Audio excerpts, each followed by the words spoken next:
OCA. Ocala.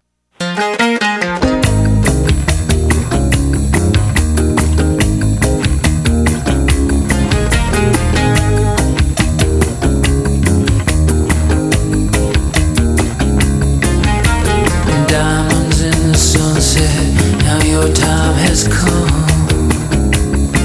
A pretty yellow bird fly away into the sun. All right, 5 minutes after 11 o'clock. Beautiful Monday morning. I hope you're doing okay. Our next guest is Dr. Loren A. Olson, and he has written a book called Finally Out, Letting Go of Living Straight. It's his own story. He is a psychiatrist. He came out of the closet at the age of 40. He is a distinguished life fellow of the American Psychiatric Association, a recipient of the Exemplary Psychiatrist Award. He's got a lot of different credentials. He's presented findings from his research on mature gay men at the World Congress of Psychiatry in Prague. And it's our honor to say good morning to him. While we're talking, I'm going to try to put the cover of the book. Oh, are there two covers of the book? Oh, I see. Okay, that's why it didn't look the same as I had hooked. Okay. Dr. Loren Olson, good morning, sir. How are you? I'm very good, Larry. Thanks for having me on. You're welcome. Where are you right now? I'm in Iowa. I live on a farm in Iowa, actually. On a farm in Iowa. Doesn't that sound nice? It does. It does. What do you grow on the farm? Corn?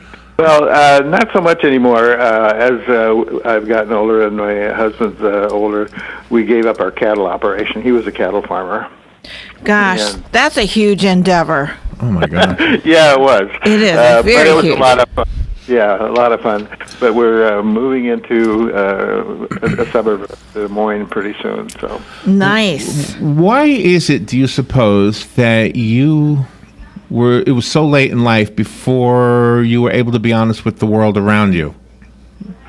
Well, it was a complicated and long story, Larry. I grew up in Wakefield, Nebraska, a town of about 1,000 people. Nebraska, of course, is quite conservative, and it was a very white community. We were all Lutherans. We all looked alike. We all thought alike, and lived pretty much the same kind of values. And then I went to the University of Nebraska for undergraduate and medical school, and those people there were also from small towns in Nebraska, and we still looked pretty much alike and thought pretty much alike. And then after that, I went into the Navy, and of course, in the Navy at that time, it was not, there was no, not even don't ask, don't tell at that time. It was, you got processed out for being gay. So there were a lot of cultural and social pressures not to accept that I was gay. And in fact, I never really knew anybody who was gay until I was 32. Did you know you were? No.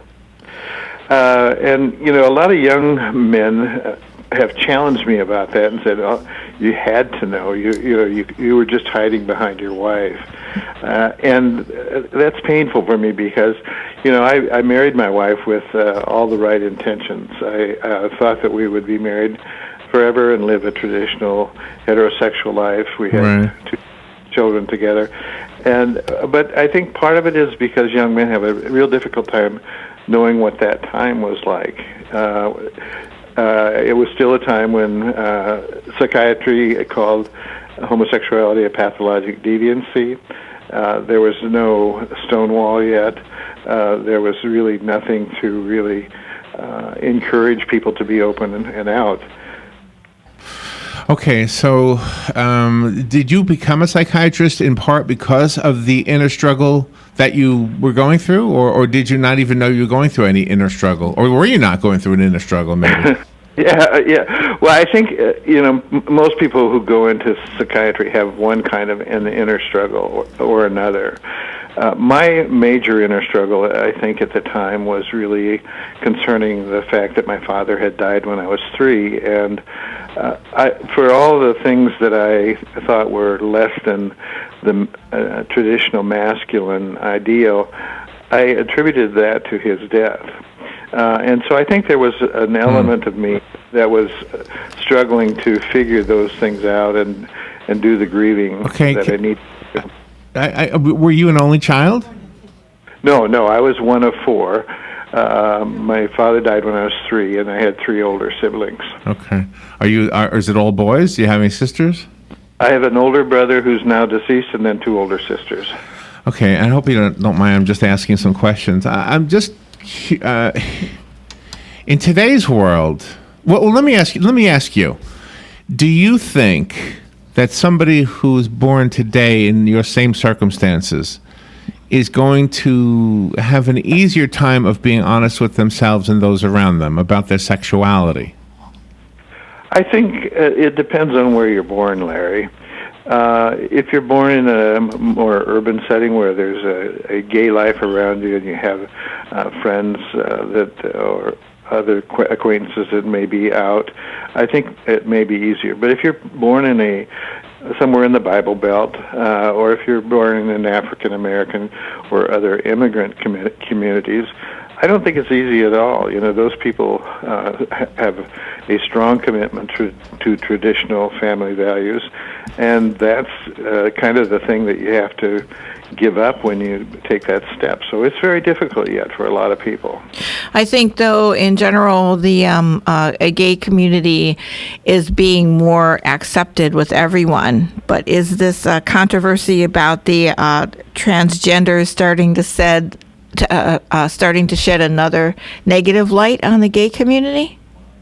I think there is more acceptance in general of us. I mean, I live in a rural community in Iowa, and we get along fine here. I think the transgender issue isn't about transgenders as much as it's a political device to drive a wedge between the different divisions of our politics.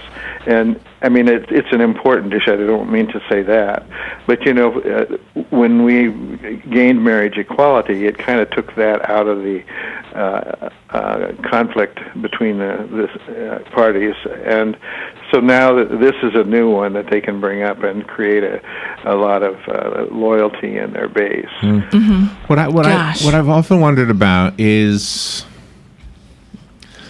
does our sexuality have anything to do with sex? And I wonder what the answer would be to that, but let me say something before you answer it.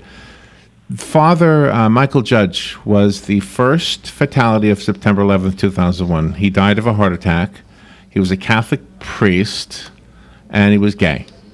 Now, a gay priest would be a celibate man, correct? And so, in his case, he was homosexual, but he was celibate. So in his case, homosexuality had nothing to do with sex. I think you're on to something when you talk about that, Larry. I see our sexuality as composed of several different issues. We have sexual drive, we have sexual fantasy, we have sexual behavior, and then we have sexual identity. And I think our sexual identity is something that we define ourselves. We unfortunately, other people do try and define our sexuality for us, but I think that's something that we come to ourselves, and we know internally where it feels right. For me, it was a matter of my sexual fantasies, my sexual behaviors, my sexual drive, and my identity all coming together. But were those fantasies different after your divorce from your wife than they were before you married her? No, I mean, when I married my wife, I was a very sexual person, and I had no other way of sort of thinking about sex other than in a heterosexual way until later. As I say that, I know that there were times earlier in my life when there were sort of these same-sex attractions pushing their ideas into my consciousness, but I would quickly slam them down. It was completely unacceptable for me to acknowledge them.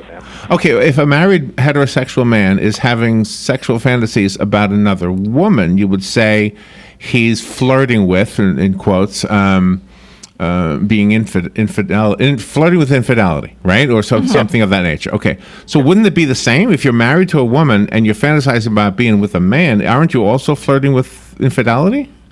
Well, that's exactly what happened to me when I came out. I mean, I actually I had not had really strong attraction. Mostly, I intellectualized the process, Larry. I began to sort of look and study homosexuality, but didn't really understand the nature of my intrigue with the whole idea. And my wife and I headed into a very difficult time in our relationship, and I decided I needed some emotional closeness with another person, and I thought it would be with a woman. And it ended up being with a man. So did you think at that time you might be bisexual? I went through a time of that. I went to a lecture, and the person who was lecturing said that bisexuality is always a transition from being straight to gay, and it is for some people. You know, I know that there's a lot of bisexual people who get uncomfortable with the thought that it's not a fixed identity, but and I accept that it is. But for some of us, it was a kind of a way station on our way to exploring same-sex relationships. Fascinating conversation and a fascinating book. It's called Finally Out, Letting Go of Living Straight. It's Dr. Loren Olson's story, and he is a psychiatrist, by the way. So let's take a little break, and we'll be right back with our conversation with Dr. Olson. This is The Source, WOCA Ocala. The weather is brought to you by myfwc.com. Safe boating is no accident. On this Monday, partly to mostly sunny and warm with a high of 81 at the coast, 87 inland. Clear to partly cloudy Monday night, lows in the upper 50s to low 60s inland, mid to upper 60s along the coast. Tuesday will be warm with sun and clouds, high 81 on the coast, 88 well inland. For Wednesday, partly sunny, just a chance of a shower in the morning along the coast, the high 81 at the coast, 86 inland. From the Florida Weather Center, I'm meteorologist Joe Lundberg. If you know of a young woman burdened with an unwanted pregnancy, please tell her about the House of One and Faith in Ocala. This free and confidential residence helps pregnant teen girls in a family atmosphere while forming an adoption plan. Part of the Ministry of Family of God Fellowship, the House of One and Faith offers a safe, loving environment. Call 352-687-8895 for more information. Hi, I'm Seth with AA Lock, Dock, and Security. Have you ever thought about the locks or security on your house or business? Have you ever wondered why the keys to your new car cost so much? Well, at AA Lock, Dock, and Security, we can help with securing your valuables. We can even replace those expensive transponder keys. We can give you the knowledge that no one else will. Call AA Lock, Dock, and Security at 867-1965. That's 867-1965. Gene Powell Pasture Mowing. Our tractor services include bush hog, disking, front end loader, box blade, and stump grinding. We also have zero-turn mowers for the smaller paddocks, aisleways, fence rows, and lawn care. Fence row spraying is also available for weed control. We are licensed and insured. Gene Powell Pasture Mowing, 352-629-2440, or online at powellgene, Gene, at yahoo.com. Gene Powell Pasture Mowing. WOCA gets results. Yeah, I love WOCA because they're fun to listen to. Larry and Robin start the day fresh, and they're funny, they're informative. They've also helped us with Therapeutic Riding Association, getting us players for our golf tournament fundraisers, and so they help the kids that are handicapped, make our community a better place to live, and they've been a very good partner for us. Wouldn't want to have it any other way. WOCA gets results. You're going to love your new windows and the immediate energy savings when you work with Renewal by Andersen. You'll experience legendary quality installation. Visit renewalbyandersen.com for a free in-home consultation with the pros. Right now, save 20% on every window and door, plus 20% off installation. No money down, 0% interest, and 0 payments for 12 months with approved credit. Visit renewalbyandersen.com. Renewalbyandersen.com. Offer ends April 30th. License CGC 1524135. All right, 20 minutes after 11 o'clock. Thank you for tuning in. Dr. Loren A. Olson is on the phone. If you're looking at the podcast, the cover that I have on there is actually the old edition, the new edition. I'll get the cover on there as soon as I can. I found it on Amazon, but it wasn't a JPEG, so I don't know. It's the computer thing. Finally Out is the name of the book. Either cover doesn't matter. Letting Go of Living Straight. Loren A. Olson, Dr. Olson has come out of the closet, so to speak, at the age of 40. Were you 40 when you said, "Okay, I'm going to let the world know"? Is that what happened? Yeah, I mean, the transition actually occurred over a couple of years before that. I was about in my mid-30s when I went to New York City, and I knew a man who fit the sort of classic stereotype of a gay man, and he wanted to get me drunk, and I wanted him to get me drunk, and we had sex. I love that. That's everybody does that. I never do that. What do you mean everybody does that? I do not do this. Go ahead. I'm okay with you doing it, but Robin is saying everybody does it. Sorry. The sad part of it was, or the interesting maybe part of it was, that I wasn't really attracted to him, and I didn't, it was not very satisfying, and it kind of reinforced the idea that I really wasn't gay, because it wasn't that good. It was sort of masturbation with a partner, it just was not. There was no emotional intimacy connected to it. Yeah. And so it just confirmed for me the belief that I wasn't gay. All right, can I tell you a thought? I love that. I have here. I have a thought. When I'm alone, I am not old. I am not young. I don't even know if I'm a man. I'm just there. Okay? When I'm with a kid, I'm suddenly old. And when I'm with a 100-year-old man, I'm suddenly young. I'm a kid, okay? And so the same thing is true when I'm with a woman, especially one I'm attracted to, because I'm what am I, hetero? I'm hetero. Yes. Oh my gosh, I got to be careful. It's okay, lesbians. When that happens, when I'm with a woman that I'm attracted, all of a sudden that heterosexual thing that I am kicks in. And then all of a sudden I'm a man, okay? When I'm with another man, I'm just, hey, we're buds, we're just friends. So I think we can continue this conversation off the air, Larry. You've got some work to do. Why? How do I have work to do? What is that? What? All right. So my question, though, setting it up that way, my question is, are you the same way? I mean, do you hang out with a woman and have no reaction at all anymore? Like, I have no reaction around a guy. I have no sexual drive to have sex with her. I can very much appreciate a beautiful woman and admire everything about them and find beauty in women in much more than just sort of the physical ways. But if I'm going to have any kind of sexual fantasy, it never involves a woman at this point. And what you were bringing up earlier, the men being homosexual, we can the women who are lesbians can also relate to what you're talking about. Yes, when I wrote the book, I wrote it specifically limiting the scope to men because I thought, well, women ought to define themselves, which seems like a normal idea. And so I really didn't try to get into what the process was like for women. But I've had some lesbians read the book now, and they have said the same thing, that their process of coming out when they come out older is very much the same.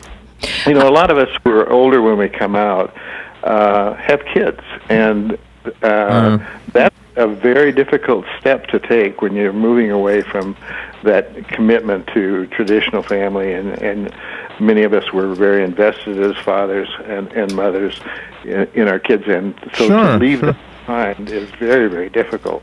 And how did your children, were you accepted right away by your children, or did you have to work at that? I was very lucky. My wife never used my sexuality against me in any way with them, and so I had a good relationship. They would tell you and have told me that the divorce was the hard part for them, not my sexuality. Women are more accepting of this than men are, aren't they? I think so. So one of the classic masculine characteristics is that we're supposed to hate faggots.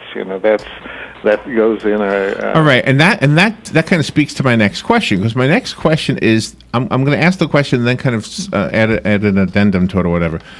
The question is, isn't this really all a social issue, and therefore the future? And here's my addendum: if you could see the future. If society changes to the point where we no longer call each other names because of our decisions or because of who we choose to love, doesn't that help us get on with the real work at hand, which is like building roads and curing illnesses and writing music and things like that? I mean, actually doing the gift. Instead of identifying with who we love, why don't we identify by what we do? Well, I think that's a wonderful ideal. I think it's very difficult, and it's getting more difficult in the current environment now, because I think if you look at some of the studies that are done with adolescent suicide, if there's a community where acceptance is high, the suicide rates are much lower than they are in communities where there's not acceptance. And I think that holds true for adults as well.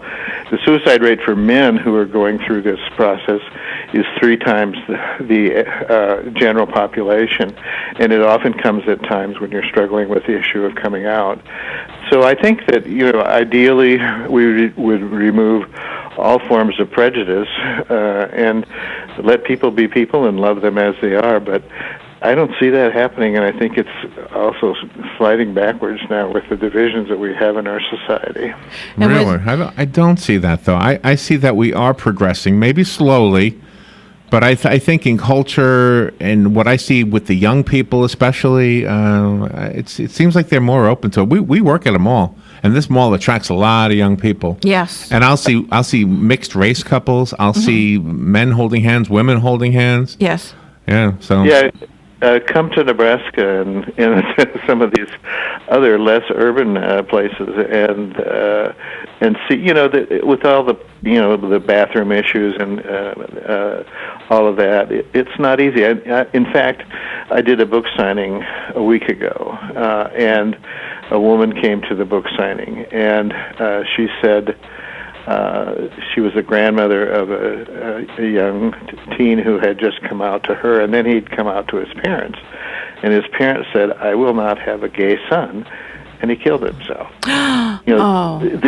This is still going on, and it depends so much on the social environment where a person is.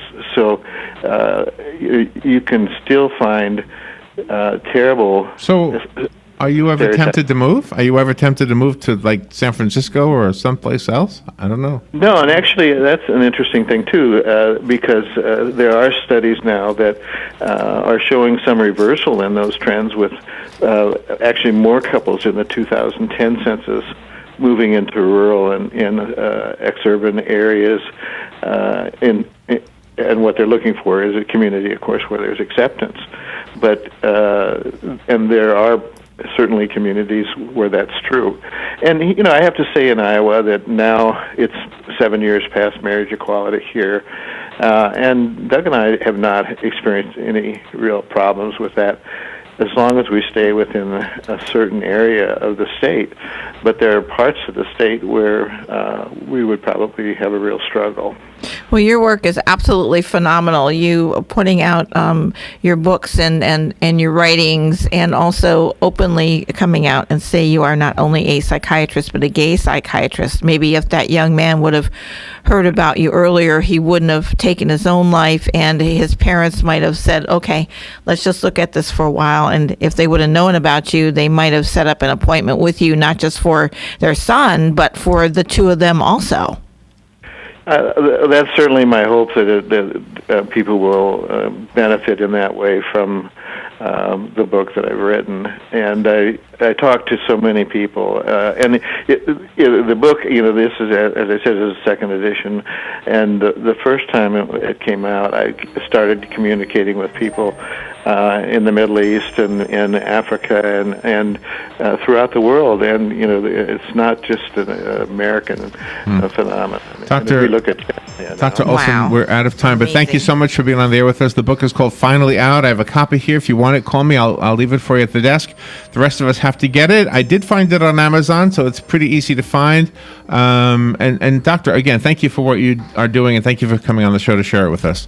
Oh, it's been a great conversation. Thank you. We'll be right back. O'Neill. The manhunt expands to several states for a Cleveland man accused in a random fatal shooting of an elderly man. 37-year-old Steve Stevens blaming his state of mind in part on a broken relationship. Police have not confirmed his claim that he's killed over a dozen others. The FBI says Stevens could be in Ohio, Pennsylvania, New York, Indiana, and Michigan. Fox's Jeff Manasso. Vice President Mike Pence amid growing tension over North Korea's nuclear ambitions making an unannounced stop in Korea's DMZ. I'm here to express the unwavering support of the United States for our long-standing alliance with South Korea. The vice president says the goal is to resolve the issue peacefully, but all options are on the table. Arkansas waging a legal battle to go ahead with a series of executions that were set to start tonight. A state judge blocked Arkansas from using a legal injection drug until he can determine if it was properly obtained. Fox News. We report, you decide. In business, risks and rewards come with every decision, like moving to the cloud with Office 365. While its benefits include anywhere access and lower costs, cyber threats and user errors can quickly wipe out data and the money you save. Barracuda Essentials for Office 365 provide an added layer of security and functionality for threat protection, email migration, data recovery, and quality of service. Move securely to Office 365. Visit barracuda.com/essentials to learn more. As a 300-foot